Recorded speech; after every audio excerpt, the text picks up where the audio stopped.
ओडिशार उपमुख्यमंत्री जी नारी नेतृत्व नहीं कि ओडिशार नेतृत्व माने नारी मानक नेतृत्व नहीं कि सबुआड़े परिचित सी आज उपमुख्यमंत्री को अपमान करना ओडिशार प्रत्येक महिला को अपमान कर आम तुरंत गिरफ दाबी करुँ गिरफ दाबी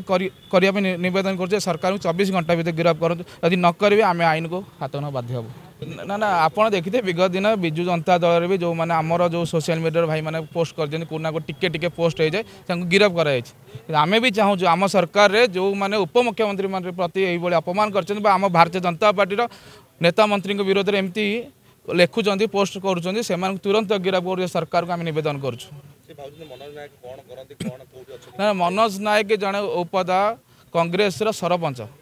बोली पूर्वतन सरपंच थे आम खबर अच्छी कांग्रेस देखो जो मार सम्मान कथा कहते विजु जनता दल हो कांग्रेस हो सेठी आज प्रश्न उठाने सी भारतीय जनता पार्टी उपमुख्यमंत्री नहीं ओडिशार मुख्यमंत्री उपमुख्यमंत्री से जगार विजु जनता दल उठाऊनी कहीं विजु जनता दल से मनोज नायक को सुरक्षा दौर आप देखुए कहीं आज